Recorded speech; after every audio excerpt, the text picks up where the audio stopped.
on military principles, and the students must toe the line or suffer the consequences.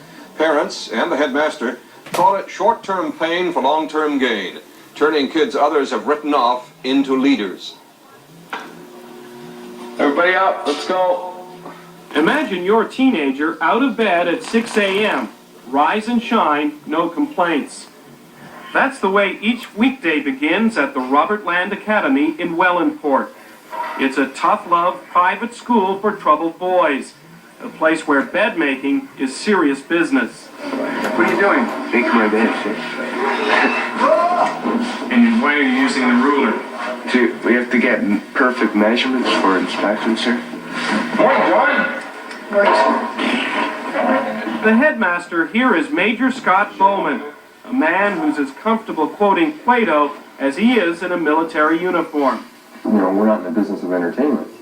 Number one, we're in the business of life. We're in the business of changing lives. Sirs, attend, check. It's a long way from the student-centered philosophies of the public system. You get some more, Sean? Fine, sir. 7 a.m. inspection. The students are scrutinized from head to toe.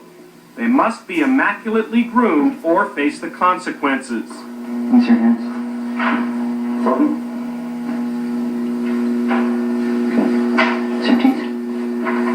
There are few of the comforts here that most teenagers take for granted. No TVs, no stereos, no rock, no rap. Your bed is off as well? Yes, sir.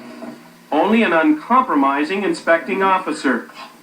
A misplaced sock, a dusty locker can cost a recruit dearly. What happens when there's dust in your locker? Can carry germs, sir. Each imperfection is dutifully recorded, and lost points can mean loss of precious privileges like a Friday night movie or a chocolate bar. You've been here for how long? About a month and a half, sir. Rather be at home? Yes, sir. Most of the 100 students are here because they didn't fit into the public school system. Troublemakers who skipped school and defied parents. Some have run afoul of the law. Any of you guys been in trouble before? Yes, sir. Yes, sir. Yes, sir. You? We hear all plenty of times. When you have this kind of very clever young man, he gets bored. And when he gets bored, there's problems. A lot of people might just say bad. That's what they are. I'd never say bad. Say bored. These are our leaders. To mold those future leaders, Robert Land uses methods you won't see in any other Canadian school. A code of discipline some might regard as draconian.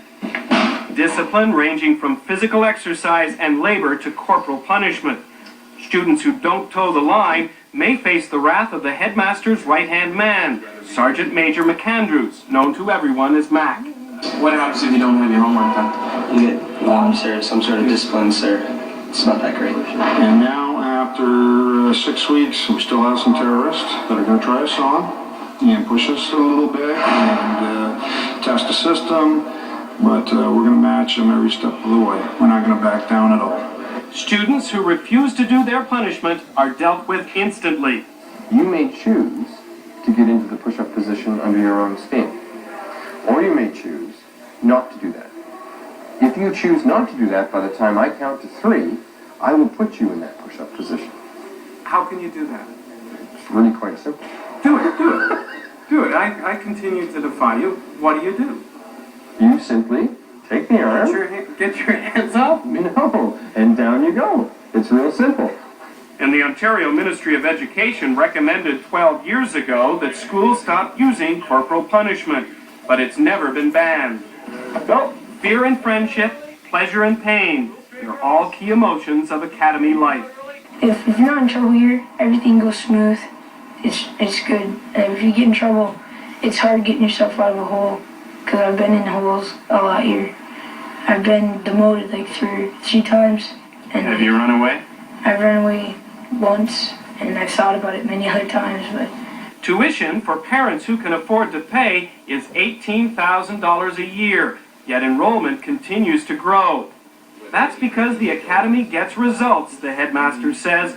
First-year students improve their marks by an average 20%, and 84% of the graduates go on to post-secondary education.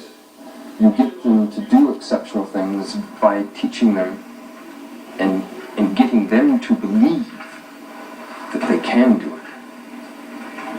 And that's tough love. But it's gentle love as well.